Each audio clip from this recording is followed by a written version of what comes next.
And so I look back on those horrific things that happened to me, where I went through 18 months of my hell time with my first husband leaving me.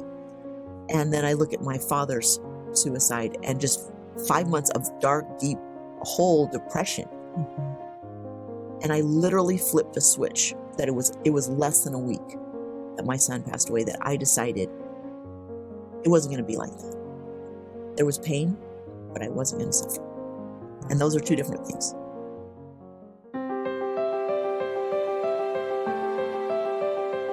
Welcome to Stories of Hope in Hard Times, the show that explores how people endure and even thrive in difficult times, all with God's help.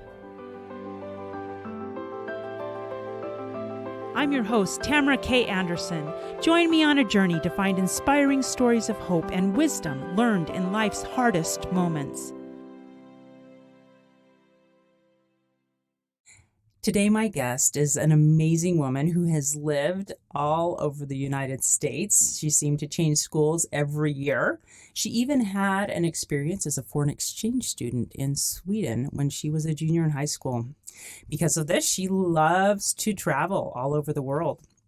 A favorite pastime of hers is reading historical fiction, which as a busy mother, she doesn't get to as often as she would like. She enjoys working out and having self-improvement time, especially early in the morning, which I can relate to. That's the only time I can get stuff done too. She has 4 children, 4 grandchildren, a husband who is a full-time engineer and a part-time Army Colonial.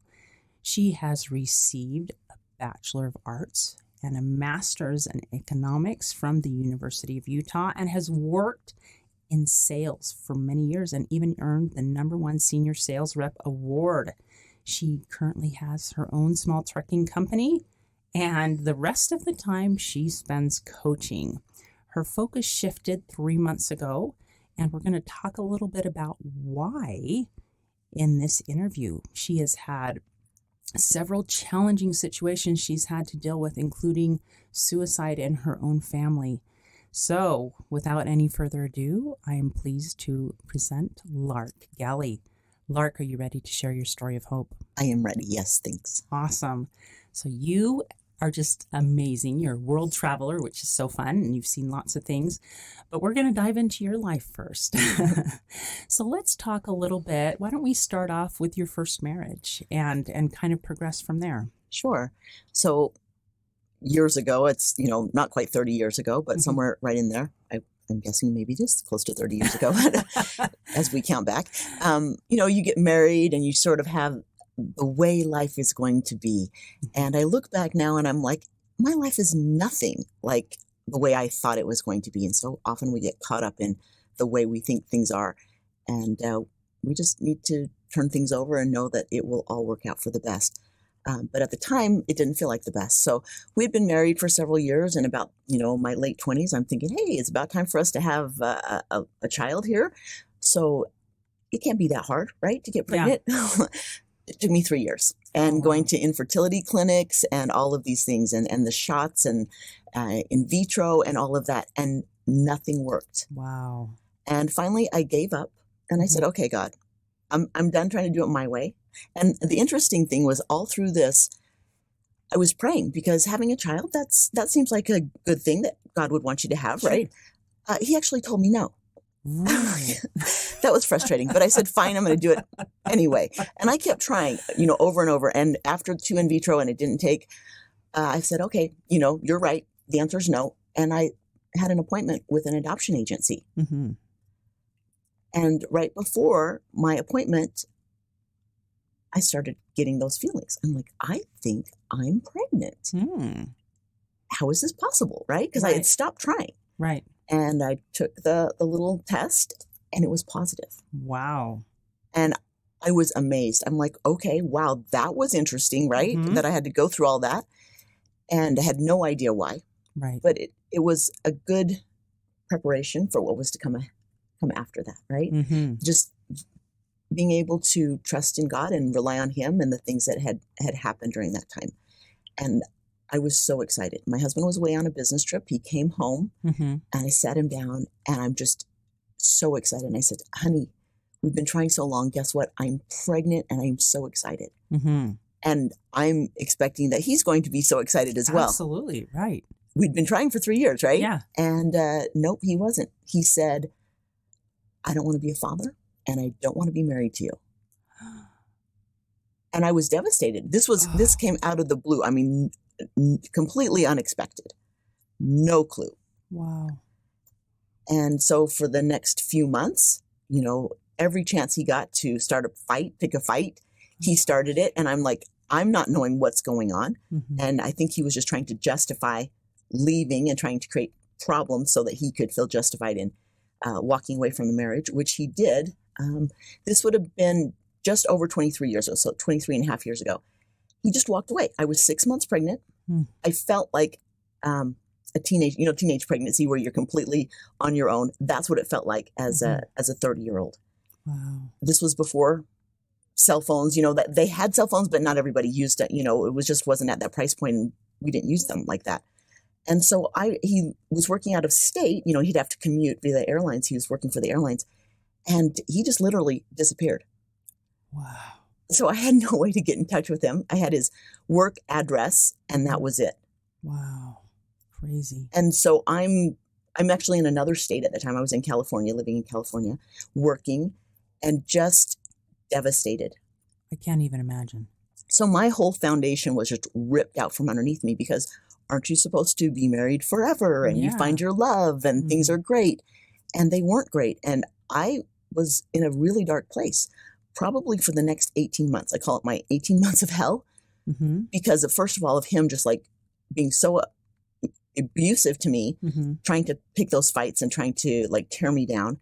And then him leaving, and I didn't know what was going to happen. I had hoped he would come back, but I had no idea of knowing. And because he traveled so much, I kind of hid it from a lot of people, friends or coworkers. I'm like, oh yeah, he's just on a trip, And so a lot of people did not know what I was going through, and compound that with all the hormones of the child, right? But that child was actually what saved me. Really? Tell me why.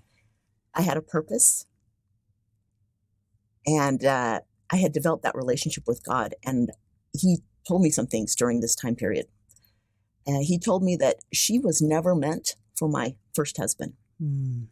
She was a special gift for me, for my personal righteousness, and that she was to bless my life. And she literally saved me. And so and she's an old spirit, and she just came into my life and helped me make it through that time. Yeah, it gave you a purpose, a reason to keep going. Exactly. Now, you mentioned before you were suicidal during this time. And is that what gave you the hope? Is I've got to take care of this baby? Right. She's there. It's important for me to take care of her.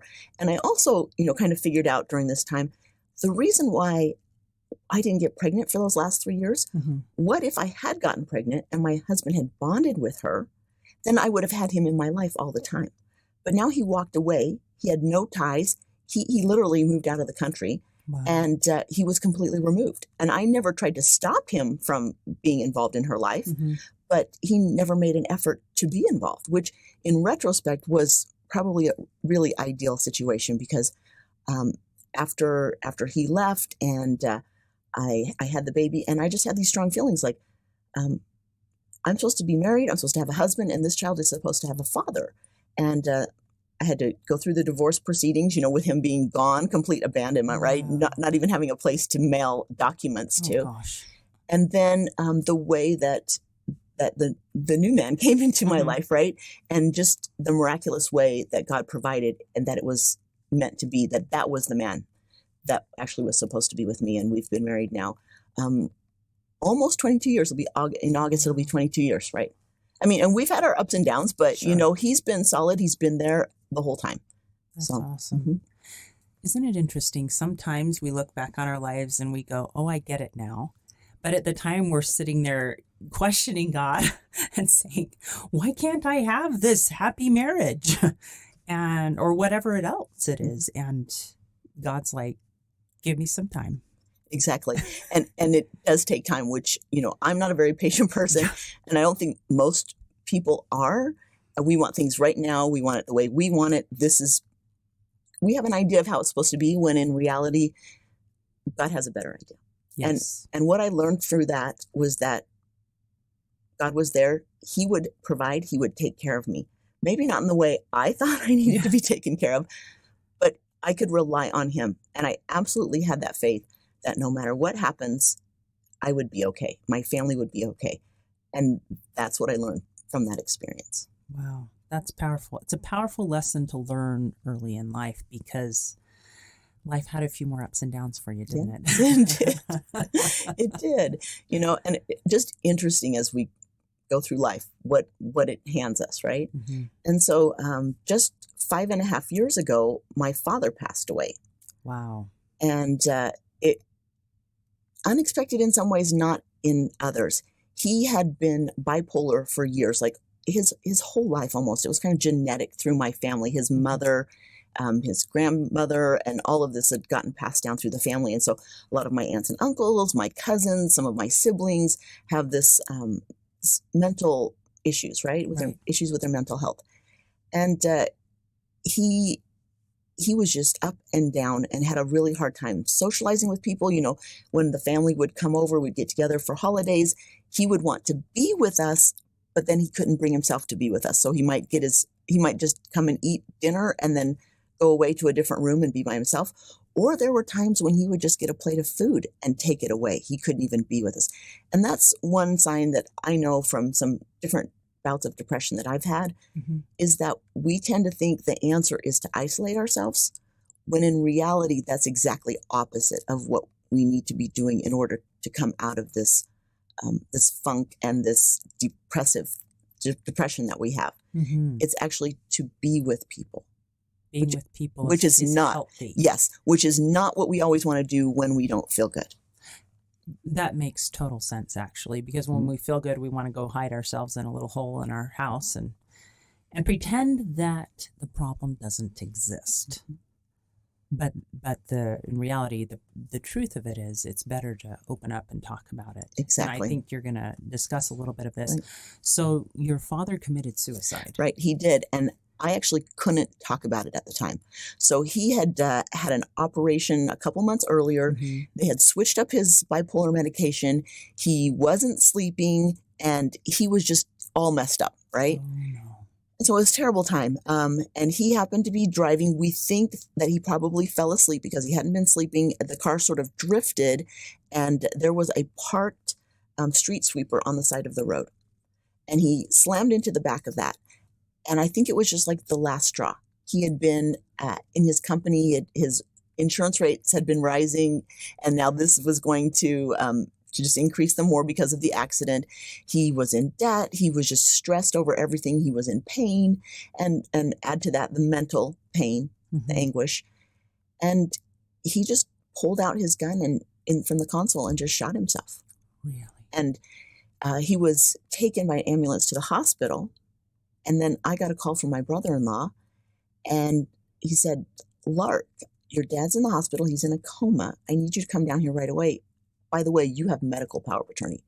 I'm the oldest of 7 children, and one lives in St. George and one lives back east. So the others, the 5 of us that were close by, all gathered around in my, and I was at the bottom of the bed, and the other siblings were lined along the sides of the bed. And being the oldest, I've always had that, like responsibility for the kids. I really feel that. And the doctor said, "You know what? I don't think he's going to make it. Even if you turn off the life support, he's not going to make it. So you need to make a decision." And all the heads, of all my siblings, everybody in the room, they turned towards me. You're and like, it's this "Thanks." weight. Yes, exactly.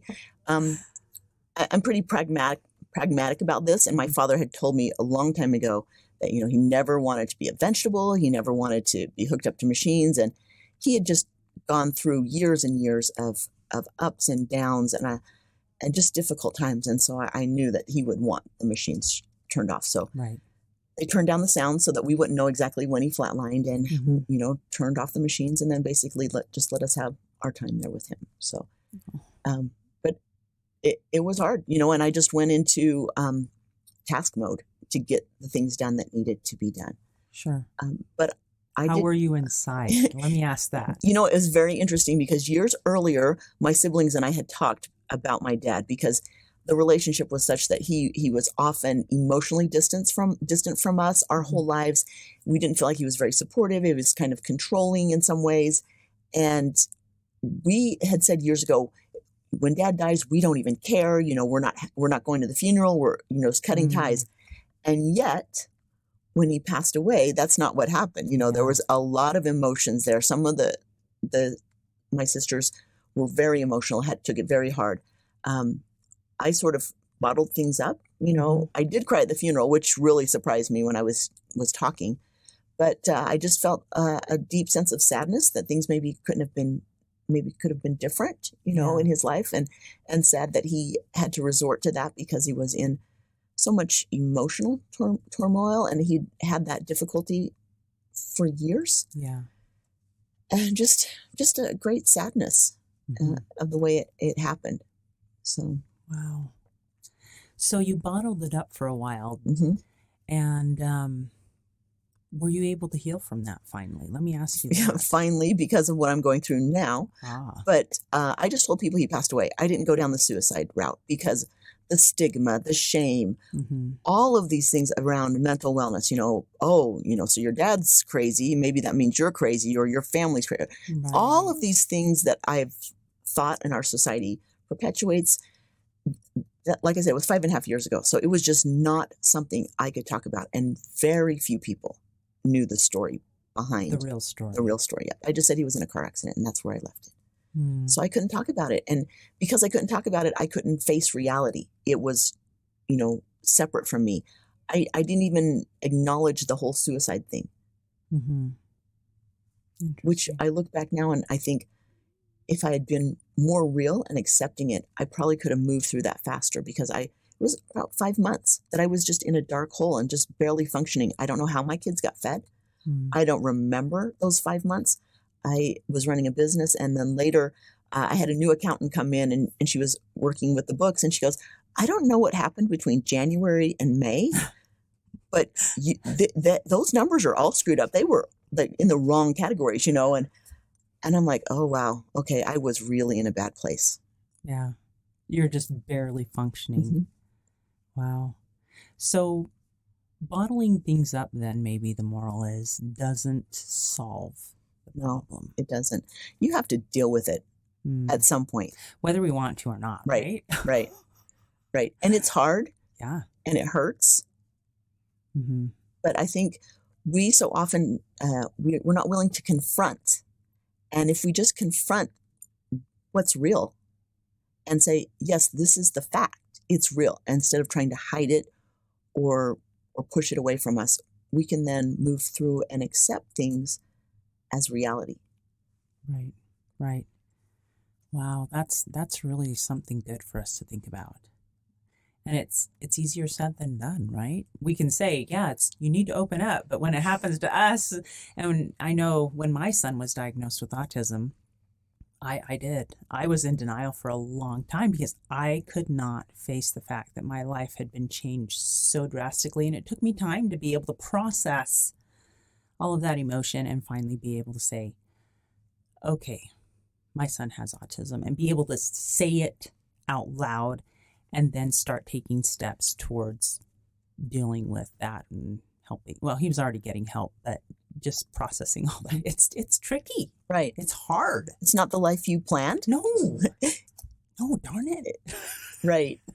And yet, if you look back on your life at those things that were the most difficult, they were the most growing times. Yes, absolutely. And I just look at it that every person that comes into our life, that person is to help us get back to God. And we can grow and learn from interacting with them. And they can show us where we need to change. Yes, indeed. It's not easy and it's not fun. But if you look at every person that comes into your life and say, this person is helping me come back to God, what a blessing. That's really a good way of looking at your interactions with other people. And sometimes people irritate you and point out that, hey, I need to be better and more patient, which I already know. Thank you, Lord. I know I need to work on my patience.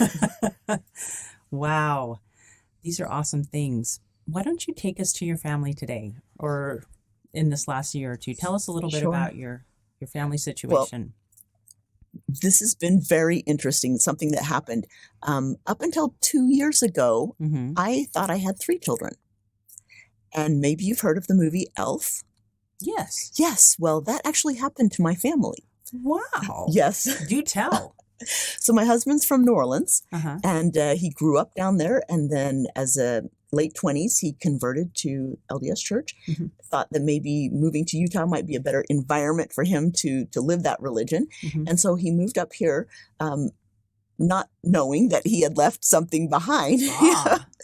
And this boy grew up not knowing that the person on his birth certificate wasn't his birth father. And it wasn't until he was Ooh. about 17 that his mom mentioned, hey, he might not be your birth father. And at that point, they had been divorced for many years. And, Right. and this boy, Caleb, grew up and had a terrible life, really. The person he thought was his father just wasn't accepting it. And I think that his mother probably said, hey, may or may not be your kid type thing, right? Right. And so he just really treated the boy, Caleb, differently, not very loved. His sisters got twice as many presents. I mean, it was gosh. very evident, to Mhm. him.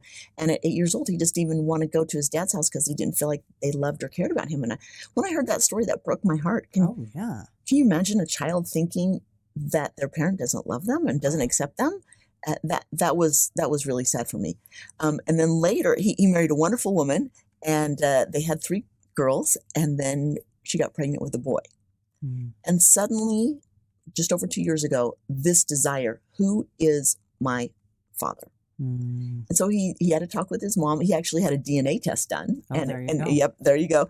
And he started looking on social media because she said, well, it's this guy. I have no idea where he is. And it took him a while to find him because my husband is not very, active at the time on social media, but they eventually found him and found some pictures of him when he was a teenager. And it was like, when you see them side by side, I didn't need the DNA test when I saw those pictures. Let me just say that. You're like, oh, yes, you belong here. Yes, exactly. And so he actually contacted my husband right about early November. So we're coming up on 2 years. Mm-hmm. And then my husband was like, Surprise. Yeah, exactly. And it took him a couple weeks to tell me because he was like, oh, how is she going to take it? But I just was like, this is our responsibility. Mm-hmm. He was 27 at the time. Wow. And I thought, let's take the DNA test. Let's find out. Mm-hmm. And my husband's a numbers guy. He needed, engineer. He needed the numbers, even though they look like twinners, Mm-hmm. Everybody else was like, yeah, no numbers needed here. But I will tell you, what a blessing. And the shock part was not just that there was a son, but Mm-hmm. that he was married and had 3 kids with a boy coming soon after, right? Oh. So we were Grandma. yeah, exactly. And I was like, I thought I had several years, before that was going to happen. And so that whole process, I'm like, wow. And we just embraced it. And it has been such a blessing. And so through the year of 2018, last year, Mm-hmm. We got to meet them in person in Louisiana. They came out to be with us at Thanksgiving this last year. The kids got to, my 3 kids got to meet him, and just the interactions and some of the healing that could take place for him. Not completely whole, but healing, because that was scary for him as well to think, sure. to reach out. Because I've heard from so many friends who they tried to reach out and their birth father was like, just shut them down. They didn't want anything to do with them. So it was a risk on his part. Sure. And what a blessing it has been, because now what we're going through in 2019, he and his family have helped us so much. Right. And once again, we see God's hand. Yeah. So March 21st, 2019, just completely changed our family. So it's only been 14 weeks, right? Yeah. And my son, who was 19 at the time, freshman at the University of Utah, Mm-hmm. he was studying mechanical engineering. This kid had a mind and spatial ability, exceeded his father, and was just from an early age. He just had all of these ideas and plans and everything. So it was absolutely the place he wanted to be. He had friends, he had hobbies. He and his dad and brother were going to go on a trip the next week. They had all of these things going. If you looked at him and his life, never would you have said, oh, he's suffering from depression or he's suicidal. Mm-hmm. Never would you have ever thought that. Mm. And so I was actually, I left early that morning because I was teaching a class. Mm-hmm. And my husband got up and he's listening for my son to get up, and he's not hearing anything because he needs to leave for school. Mm-hmm. And so finally he goes upstairs, knocks on the door, nothing. It's locked, which is kind of unusual. We don't always lock our bedroom doors, Mm-hmm. and he forces it open, and my son had shot himself. My husband is 35 years in the Army. Mm-hmm. He is a lieutenant colonel. He has been to Afghanistan and Iraq. He has seen some terrible things. He has had to make decisions that cause life and death in people, Mm-hmm. And yet this was the hardest thing he had ever gone through in his life. Imagine. And I had, up till that point, I had seen him cry twice in our marriage. And one of those 2 times was at his mom's funeral. Mm-hmm. So very stoic. He cried for 3 days. Just completely broken man.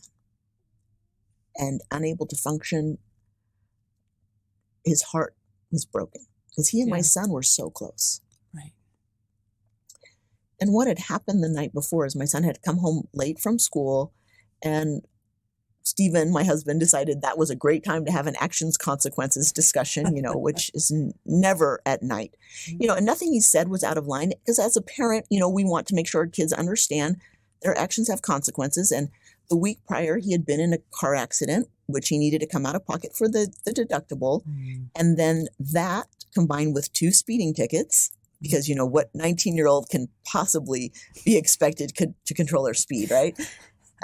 We were pretty sure he was going to lose his license. And we did get a letter the next week. So my husband was explaining, hey, this is the consequences of your choices over the last, 6 months, Mm-hmm. which was kind of hard for a teenage boy, and sometimes they only look at right now. They don't understand we can make it through. It's not the end of the world, right? Yeah. And then my husband was kind of pressing him, how's your grades doing? Well, it's getting harder. My grades are dropping a bit. Okay, let's focus on this, et cetera, et cetera. And in the summer, you're going to need to work, make sure you have enough money for tuition, just all these things, right? Right. Nothing out of line. It just, I told him later, maybe 11 p.m. is not the best time. Everybody's tired. We don't need to do all that. And just maybe that was the final straw. It's like, it's just too much. Mm. And he just didn't feel like carrying on, right? So, of course, my husband blames himself for that. And my thought was, we didn't know what happened earlier in the day. We didn't know maybe if my son Christian would have chosen to take his life in a month, in a year. We can't know that, right? Right. So as far as like my husband being at fault, I don't see that. It was Christian that made that final decision there. But I also think when somebody does take their life, they're not in their right minds. Yeah. They're in a space where they're hurting. Mm-hmm. And all they can think of is that they just want to stop the pain. And I know years earlier, I had been in that space where it is like a physical pain. Think of like you cut your arm and that pain that you feel. That pain is inside you. But unlike your arm, you don't know if it's ever going to heal. Yeah. And you just want it to stop. You don't care how it stops. You just want it to stop, right? And the issue there is that while people think it'll stop, when somebody decides to take their own life, maybe their pain stops, but it just transfers to 100 other people. And it gets compounded, and there are no answers, and it just hurts. Yeah. Well, and here's the other thing. I was teaching that class, and you can imagine a police officer showing up and asking for me, and then taking me in the back room and saying, your son is dead. And I'm complete denial. Like, I don't even know what you're talking about. This doesn't compute for me. Yeah. And I'm thinking in my head, was he killed in a car accident on the way to the school? I just did not acknowledge this. I'm looking at him like, no, you got the wrong person, right? Yeah. Yeah. No, you're wrong. And because I'd just seen him the day before. Mm-hmm. And he said, no, he had taken his own life. And I was in sort of a shock, just like not accepting it. And I'm like, okay, let me just turn over my class to my co-teacher and I'll drive right home, which I did. So as I researched and did a lot of things, I spoke with a therapist who said that suicide is not so much a decision, it's a journey. And people that go down that road, they have a lot of pain. They have this physical pain that's eating them up inside, and they just want it to stop. And so then they come to the idea of, well, I can make it stop by taking my life. Right. And then it kind of scares them because they're like, oh, I'm a terrible person because I even thought of that. Mm-hmm. And because they're thinking that about themselves, they don't want to say the words to someone else. Yeah. Because then other people will think they're terrible. Mm. And so that's why if we see suicidal tendencies in other people, we need to use the words. And with our children, we need to use the words. And I've had to use the words with my girls. Mm-hmm. My younger one's 18, and she was very close to my son. And I've said to her, because I've worried, Yeah. are you feeling suicidal? If you feel like you want to hurt yourself and take your own life, I need you to talk to me. Will you agree to do that? And I had to press her, but she didn't even want to acknowledge or talk about it. And I said, Right. because you have to use those words. Have to use those. You words. can't just say, oh, are you going to hurt yourself? Because they're thinking, no, I'm not going to hurt myself. It's actually going to feel better. Yeah. So you have to say, do you feel suicidal? Are you planning to kill yourself? Which sounds shocking. Mm-hmm. And people are like, oh, well, that will make them want to do it. No, that will just help them understand that you're willing to say the hard words. So then gives them room to say the hard words back. Right. And so then what happens is that they come up with a plan. And so sometimes we see people who are depressed or sad, suicidal, and they get quote unquote better. Mm-hmm. Well, they're not better. They've just created a plan that they know they can execute at any time. Mm. So 3.5 years prior to my son's death, he was having, once again, a talk with my husband, and my husband's like laying it out. Okay, these things, and you need to do this and this. And as parents, we want to help our children, encourage them, but we're walking this fine line of, did I push too much? Did I not push enough? Yeah. It's so hard to know. It is hard to know. And so he was talking with him, and because of the training my husband had received in the military, he noticed my son sort of disconnected with his eyes. He just noticed some body language there. Mm-hmm. And he had the thought to ask my son, are you feeling suicidal? Mm. And my son, who was 15, almost 16 at the time, said, yes, I am. It was a Sunday night. My husband immediately got on the phone. There's a special number the military have. Was able to get an appointment for my son the next day. So we said, okay, Christian, are you going to be okay through the night? Let's talk about it. If you need something, made it through the night. And then I took him to the therapist the next day. Right. And I'm waiting in the hall. He's having a talk with the therapist. Then I come in and she says to him, do you want to tell your mom or should I? Mm. And he said, no, I'll tell her. And he said, Mom, I don't believe in God. I believe in science. Mm-hmm. And he looks at me like I'm, he's expecting me to have this big meltdown. And I said, well, son, I can't make you believe in God. I believe in God. I believe God is science. But, if that's what you want to believe, that's, you run with that. Mm-hmm. Good luck with that type thing. Mm-hmm. And I think he just needed a safe space, what he thought was a safe space to express himself. And what I would encourage parents to know is that our children need to know that they can tell us anything. They can talk to us about things. If he had said, hey, Mom, I'm coming out of the closet, or I got a girl pregnant, or whatever, we need to be able to deal with it in a rational manner. And they need to know that they can be safe in coming to us with their problems. And, the fact that we had to go through a therapist, he didn't originally feel safe. Hopefully after that, he felt a bit better, right? Right. But he saw that, life went on. Yeah. It didn't end, and we were good. But he got some counseling for about 3 months, and then he says, "No, I'm good." Well, in looking back on it, he had just created a plan, and 3 years later, he executed that plan. He seemed fine during those 3 years. Wow. Would never have guessed, Hmm. and then one night he just put the plan in place. Wow.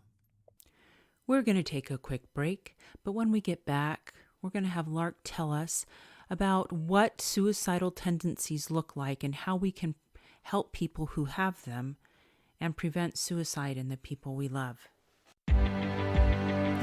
How many of you out there feel like your life is chaotic, crazy, and completely awful compared to the norm? What if I were to tell you that you are normal for you? I am so excited to announce that my book, Normal for Me by Tamara K. Anderson, is now available for purchase on Amazon. This book took me 10 years to write, and I share 20 years worth of lessons learned in my life detours, including being in a car accident and having 2 of my children diagnosed on the autism spectrum. In this book, I share the secrets of how I made it from despair to peace with God's help. I also include a bonus diagnosis survival guide at the very end of my Normal for Me book. The Diagnosis Survival Guide includes 12 tips to survive and thrive in tough times. Wouldn't you like to know what those are? So what are you waiting for? Grab your copy of Normal for Me today on Amazon. And we're back. Today I'm speaking with Lark Galley about the heavy topic of suicide and how we can prevent it in the people we love. So what are some of the things that people should look for suicidal tendencies? So sometimes you'll have a hard time really knowing, right? Yeah. And that's what's kind of scary. But we need to be willing to have the conversations with other people, the hard conversations, and bring it up and talk about it, because that's what I'm doing right now is like, let's talk about this so that it gives other people a safe place to say, I've been experiencing this. And the more I've been talking about it, it amazes me how many people feel comfortable coming and telling me, I tried to take my life 20 years ago, or I tried earlier this year, or I've been feeling really depressed. I've been feeling this way. And so if we can talk about it, then they feel safe in coming to you and expressing it. But there were 3 things that a therapist mentioned that can lead to feeling suicidal is that, one, if we're not part of a community, if we don't have some kind of community, which is why I think sometimes certain churches get blamed. Oh, the community didn't accept this person. They don't feel part of the community. Well, however they are, just accept them and let them be. It doesn't mean you have to embrace their lifestyle or whatever they do, but just, you can still be nice and kind, right? Yes, absolutely. So community is important. And then they need to feel like they belong. And that's why a lot of times we see a lot of people who take their own life because they're on the fringes. They don't feel like they belong. And then finally is that they feel like they're a burden to their family. And we need to be so careful because they just feel like there's so much turmoil. My family would be better off without me. And they really, truly believe that they're doing everyone else a favor by taking their life. So those are the key things. Interesting. And being able to have conversations, just really trusting conversations with your kids so that they know you love them no matter what. Yeah. Yeah. And I think that's important to tell your kids. Use the love words and also ask them if they're suicidal, especially those teenage years, which are particularly hard, right? Right. And what I didn't know until later, even with my father's suicide, because I denied it and I pushed it away from me, I did not know how prevalent suicide was. I did not know it's the #1 killer of our youth in our state. I had no idea. And I'm thinking, I consider myself a pretty good parent. I, warn my kids of certain dangers. I've tried to protect them and give them certain skills, life skills to help them. Why didn't I know this? Even with my son having these, issues with suicidal ideation 3.5 years earlier, why didn't I look at that more and talk about it more? I just didn't know. And that's what I regret, is not knowing how epidemic suicide is in our state, in our nation, and it's the teenage years, even down to, 9 and 10-year-olds. Wow. It's happening too. And I think social media can contribute to that, because I think when I was in high school, I did something stupid. Maybe 10 people knew, right? Yeah, I know. Right? And now you do something stupid and 1,000 people can know within 24 hours. And as an adolescent, before your brain is fully developed, you're thinking your life is over. Yeah, that's true. And as an adult, we can kind of see, well, it's not great, but we'll eventually make it through, right? Like my son. Okay, so you lose your license for 30 days. It's not the end of the world. Or grades aren't so great. Well, there are some things we can do about it. Not the end of the world. But for him, it was the end of the world. It was just too much to process, and he didn't feel like he had a safe place to talk about it. So maybe the other tip is just making sure that they know that you can talk to them about anything. Right. And they can talk to you about anything. So some other things I learned through this is my son and I, we did not have a great relationship. He was very alpha male. And since he was 3, he thought the pecking order in the house was dad, 3-year-old son, and mom is down at the bottom next to the cat, right? So, and he's very intellectual. So by the time he was 6, he could argue with me and explain why my logic was wrong and he was right. And he was often right, which, only upset me more. But he just had to argue all the time about things. And it was so frustrating for me. And so to go through, his younger years and then the teenage years, so frustrating. And after he was talking about, I don't believe in God. And then the whole thing about him just pushing away with my beliefs. And I felt kind of like he had rejected what I felt was so important, but trying to work with him and having to change the way I dealt with him so that I wasn't, we're a militant family and houses run very militant, like these are the rules and this is what you do and this is how it is. And having to really take a softer approach with him and not push and demand so much. And it had been about a year after he had said, the whole thing about, I don't believe in God and that whole thing. And so he was 16, almost 17, that magical age for boys, right? Yes. Where they know everything. And I was walking down the hall and I can remember it so clearly because I literally thought about him all the time. It was my number one issue, irritant in my life. Mm-hmm. And as I'm walking down the hall, I got this impression that came to me and it said, he's not the problem, you are. Oh. Which was very humbling, right? Oh, yeah. Thanks, Lord. Right. Once again, it's like, okay, wow. And this picture opened up in my mind and it was my son and me talking before we came to Earth. And we were talking and he said, Mom, you're going to have a lot of problems. You're going to need some help to learn how to be more loving and Christ-like. But I'm going to help you. And I realized that what he was going through, it wasn't for him. It was actually for me to help me be a better person, right? Through that time period. Never realizing that with his death, there was something even more there. So as I mentioned, we had a difficult time. I mean, we could barely speak to each other at times without just, losing it. And so then as he graduated from high school, I'm like, you're out of here. I'm packing. I started packing his stuff a couple weeks after he graduated. And I had been telling him this, but, he's the kind of homebody that he would have stayed till he was 35 and, and have been fine with it. But he realized, oh my goodness, mom's serious. And I'm like, I don't care where you go, but it's not here because I'm done with arguing. Mm-hmm. When he started seeing that I was pretty serious, okay, what can he do? And he started to be a little bit more helpful. Mm-hmm. Oh, let me bring my dirty clothes down from my room that has 6 feet high pile behind the door. And let me do my wash and let me, tidy up a bit after myself. And so through that summer before he started school, we actually came to a happy medium. I lightened up a bit and he stepped it up a bit. Neither one of us were happy, but we were in a better place. And I'm like, okay, if you can, keep these things up, then you can stay here. Through school. Okay. So we had started to improve our relationship, which is key as I look back, right? Mm-hmm.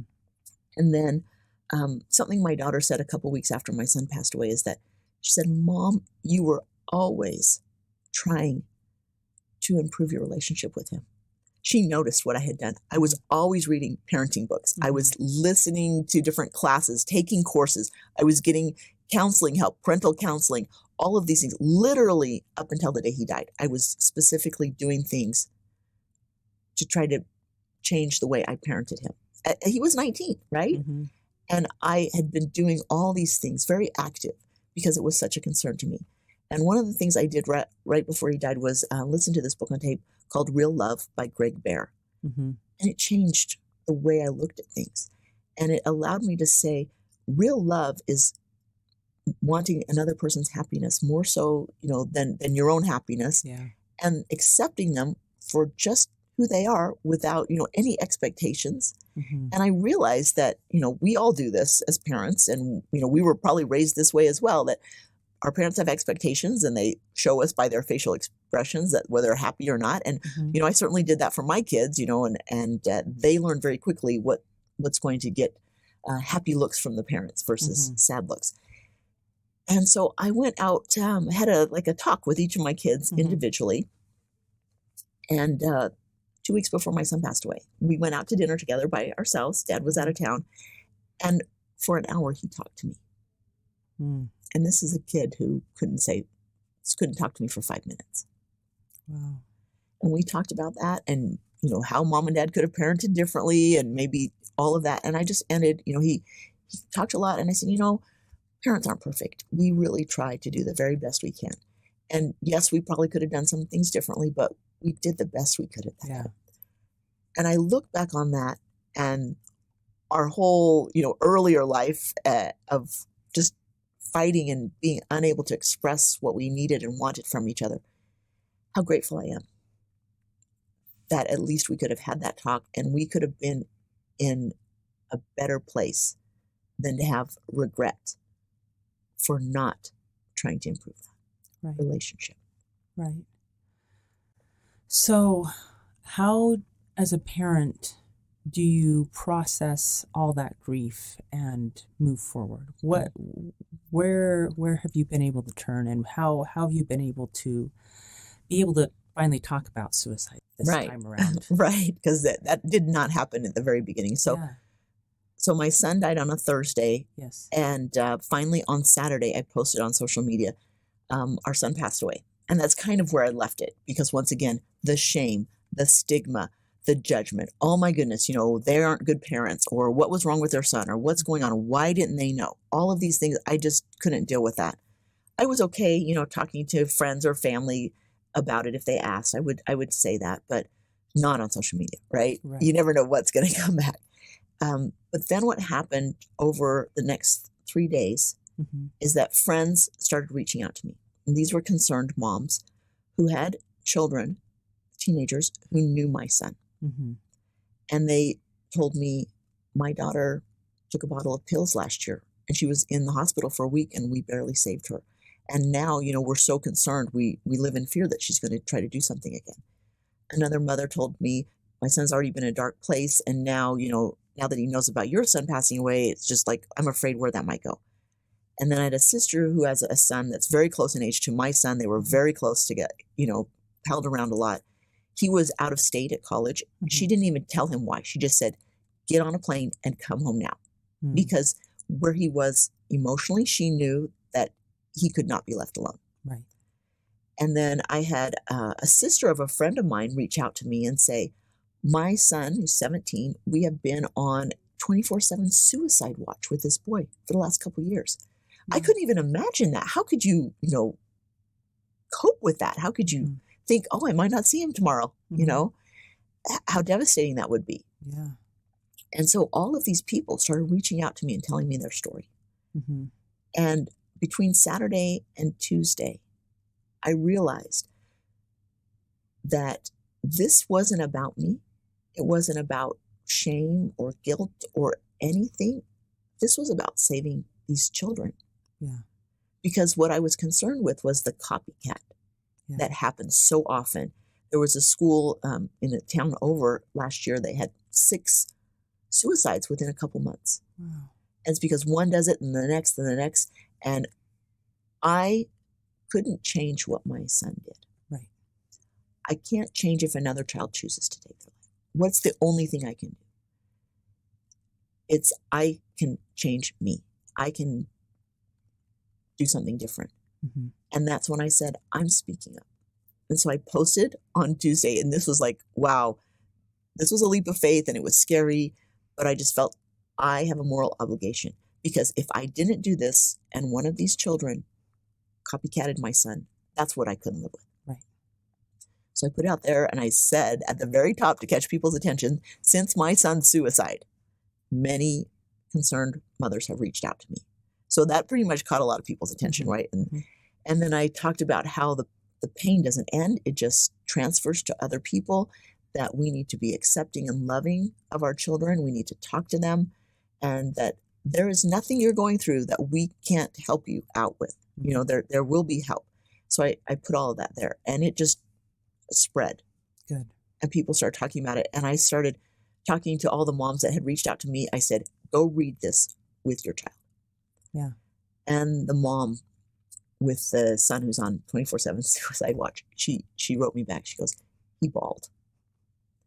And another girl, another woman wrote back that her daughter, she said, Mom, I'm not going to do that.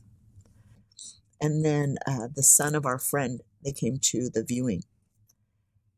And I took him and I held him and I said, please, if you ever hurt, talk to your parents. Please don't ever put them through what my husband and I are feeling right now. Please, will you promise me? And he said, yes. Well, a month later, he was going through some really hard times and really breaking down. And his parents were so concerned.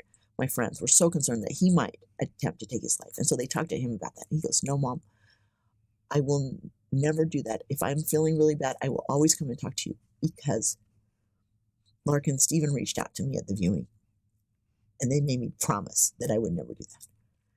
So I look at these children that I know about, that I specifically know that I have impacted their lives and hopefully changed the outcome for a long time. That was worth whatever embarrassment factor I might have gone through, which wasn't. People were so kind and supportive. I haven't had anything come back that was negative. Mm-hmm. So, like I said, my mission now is to support other people, to give them a safe space, to know that everybody matters and that we need to stick around. We need each other. That's so important. And so I've been like on this platform. Yes, you have. Like, I cannot stop. I feel compelled to share this message, almost to the point where my husband's like, could we stop talking to strangers about this now? And I'm like, no, I'm sure we're not done yet, But then the night my son passed away, we had one of our church leaders came over and he gave us a blessing. Uh-huh. And my blessing started out with Lark, all the comfort things. And then he stopped and he said, Lark, you have a lot of work to do. A lot of work to do. And afterwards, I'm thinking, what are you talking about, work? How can you even think about work at a time like this? This is one of the most emotionally draining days of my life. Yeah. And how can you think that? Because I'm not thinking about like God's work. I'm thinking about work, right? Yeah. And then over, like I said, the course of that weekend, I realized what my work was. And everything changed. And it had to do with a decision. I decided that this tragic event would have meaning. And so I look back on those horrific things that happened to me, where I went through 18 months of my hell time with my first husband leaving me. And then I look at my father's suicide and just 5 months of dark, deep hole depression. Mm-hmm. And I literally flipped a switch that it was less than a week that my son passed away, that I decided it wasn't going to be like that. There was pain, but I wasn't going to suffer. Wow. And those are two different things. Yeah. Because there's pain. Yeah.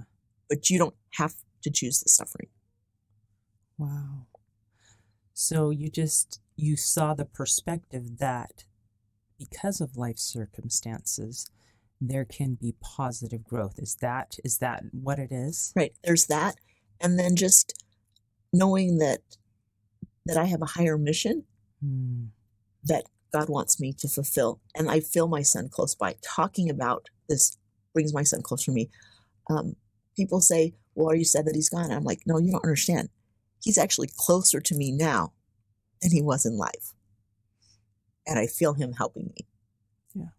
My friend who lives just up the street from me, her daughter passed away just over 2 weeks ago. And it was unintentional overdose. But when I found out, I went up that day. And it was almost as if I was reliving that first day with my son. I was very glad, though, that I could be there to support her. And later in that night, as I'm thinking about her, I just had this overwhelming feeling. God's telling me, you have got to get this message out. You have got to talk faster. You've got to talk to more people about the situation, because everybody matters. And I don't want to lose one more person to suicide, because death happens. It's going to happen to everybody, right? Yeah, it's sure just is. a fact. And it can be sad. And then there are accidents, which are sad as well, but those are sort of out of our control. Mm-hmm. But the thought of someone taking their own life and ending it earlier when they have the opportunity to make such an impact on someone else. Mm-hmm. I think of two mentors in my life that have changed my life and totally helped me to become a better person. they both had suicidal ideation years earlier. Mm. And they came very close to taking their own lives. And I look on that and I think, what if they had done that? They would not then, years later, been available to be in my life and make the impact that they made in my life. Mm. And I tell people, you are that person Mm. to someone else. You might be going through a hard time. You might be really hurting inside. Find help. Find a way through this, because what you're going through, your message matters, and you need to be there down the road for the next person that's going to need you. Wow. That is a really powerful way to look at it. You have no idea the possibilities, the future possibilities, and the people you will impact. So bear that in mind. Yeah. Oh, that's powerful. And sometimes I think the problem is we can't see the future. We can't imagine what the future will hold. Sometimes it's too hard to see past our own pain. And I think at that point, we've got to trust that God knows what that future entails. Mm-hmm. And he'll help you get through what you're going through right now and reach your full potential. He believes in you. Exactly. And I just allude back to, I call him my bonus boy and his family. And I say, what a blessing and timing. I look at this timing, how wonderful that it was, a year and a half before my son passed away, so that they could all get to know each other. Yeah. And he has been such a blessing for my husband, especially. Yeah, I bet. He still has a son alive, right? Yeah. And the grandkids, right? Oh, yeah. That has meant so much, that he has kids, grandkids, they just love you, right? No matter what. He can do no wrong. They love Papa. What a blessing. Yeah. Lifesavers, literally lifesavers. And that's another thing that has happened afterwards, is that, the grief and just dealing with it. I've got my kids, different levels of where they're at. The 18-year-old won't even talk about it. Right. She gets angry. And my other daughter wants to chuck her corporate job and go move to the wilderness. And I'm like, oh, please, you have a mortgage. So different levels. And then my sometimes frustration with them at different levels, and my husband, and I'm like, okay, I've processed, I've moved on. Let's move through this and find meaning in this and make a change and help other people. That's how I'm dealing with this. And they're not where I'm at, which I've had to allow everyone to be in their own space. And then I can see why marriages and families fall apart after a tragedy like this. And the number one thing we have to do is do not blame. Don't blame yourself. Don't point the finger at anybody else, because it's easy to do, and you always want to look for, the scapegoat, or how can I justify this? Who's going to take the blame? That's how things fall apart. Right. So what is the right thing to do? I mean, obviously give people their space, but after he passed away on the Thursday, a lot of phone calls on that weekend, Saturday and Sunday, and then I just remember thinking on the Sunday, and I started to spiral down into a really dark place. And I'm like, I know he hated me. I know he thought I was a terrible mom. I was never good enough. All these thoughts, and I was in this dark place. Well, during the course of the next week, over time, I had 3 different people reach out to me. And all 3 of them said, Lark, I have a message from your son. And I'm like, okay, I'm open. All 3 of them started by saying, tell my mother that I love her. So for me, I know he loves me. I know he understands why I parented the way I did, because I cared about him. It's not because I didn't care about him. It's because I cared and I loved him. So for me, he's closer and he understands. And I know he loves me. And that's what makes a difference, is that I know that it's just a moment right now. It's hard. But it's just a small moment, and then it'll be okay. We'll be together. It will be okay. And the other thing, it's we have to be careful when people are going through grief or they've lost someone. Oh, don't worry, you'll be fine, or all of that. Yeah. That's not something you can say or judge people. That doesn't allow them to grieve. We need to allow people space to grieve and just show up and say, I'm here for you. We don't have to have the answers. Yeah. We can just say, I'm here to support you however whatever that looks like, and not try to solve things, because we really can't. And so it's just eliminating the blame. No blame. Just let that go. No blame. And we don't have answers. We will never know the whole why thing. Everybody wants to know why. Mm-hmm. And it's just like he's in my mind, he's not even the same person as that day he took his life, Mm-hmm. because he's learned and grown. Mm-hmm. Wow. That's amazing. Thank you for sharing that. And I think it also shows the power of love. Mm-hmm. Yeah. The power of love can pull us from that spiraling down. Right. And so maybe that was the message you needed to hear, was that he loved you. And it's good to know. Lark, thank you so much for sharing all these amazing lessons you've learned along the way, and how God has helped you gain a perspective and a mission that gives you purpose to keep going and to save others.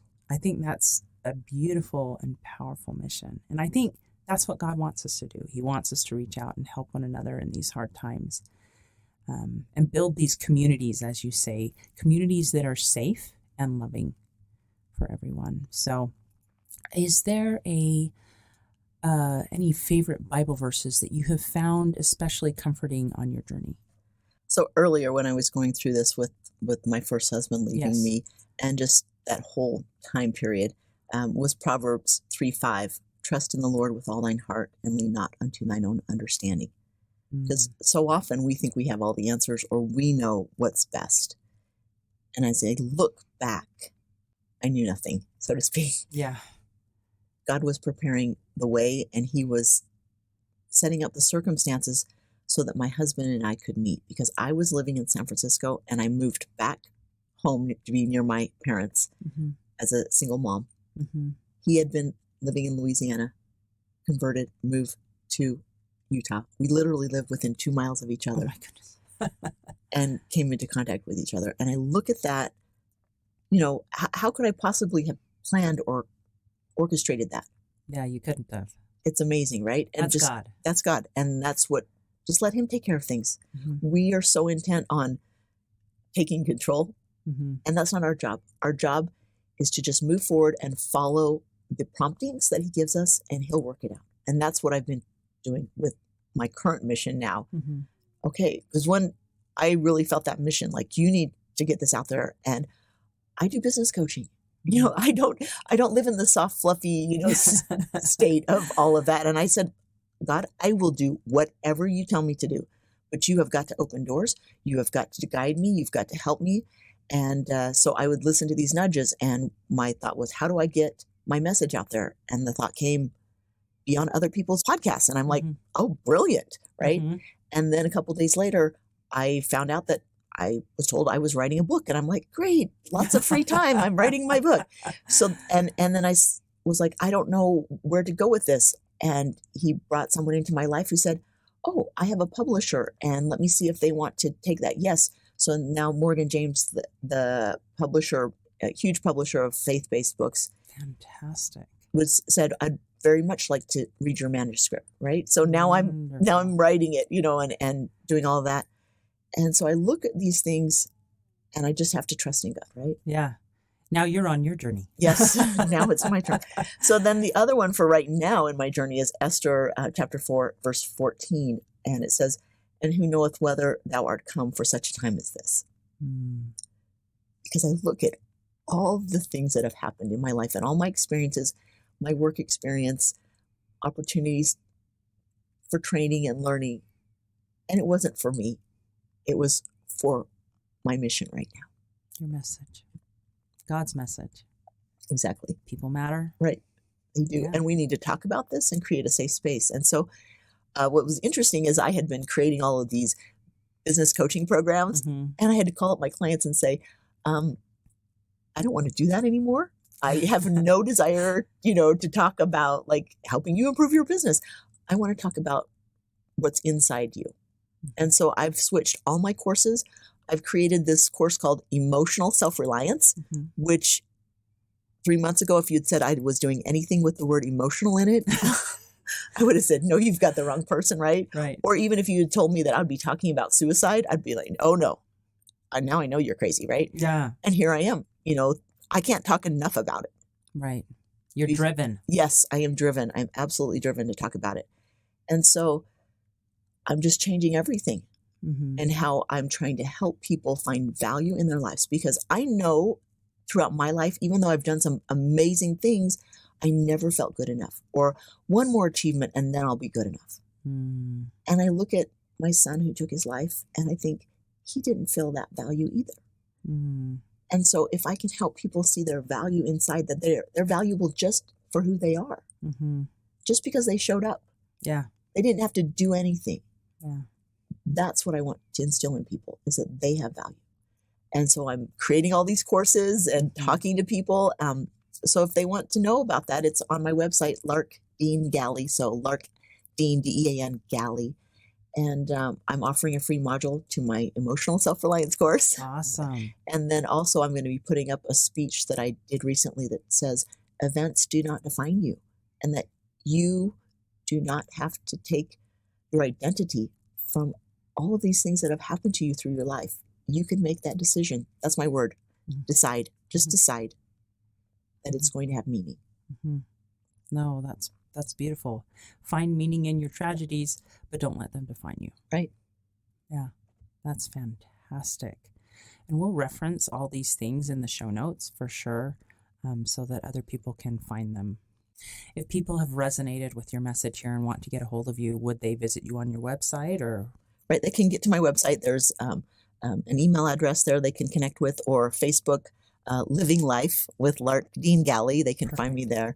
Thank you so much for being willing to dive deep and share your emotional roller coaster, so that hopefully others don't have to go on that same roller coaster. Exactly. So thank you for being willing to share. My pleasure. Hey, thanks so much for listening to today's show. I know that there are many of you out there that are going through a hard time, and I hope you found things that have been useful today as you listen to the podcast. If you would like to access the show notes from today's podcast, visit my website. It is storiesofhopepodcast.com. That is where you'll find favorite quotes from today's episode and shareable memes. And those are fun because you can share them with your friends on social media. You will also find the links mentioned throughout today's episode, so you don't have to remember what those were. And also all the tips that were shared. Sometimes tips are shared so much throughout an episode you forget. What were those great things? So go to the show notes, storiesofhopepodcast.com, to look up these fantastic resources. If someone kept coming to mind during today's episode, perhaps that means that you should share this with them. Maybe there was a story shared or a tip that they really, really need to hear. So go ahead and share this episode with them. May God bless you, especially if you are struggling, with hope to carry on and with the strength to keep going when things get tough. Remember to walk with Christ, and He will help bear that burden. Above all else, remember, God loves you.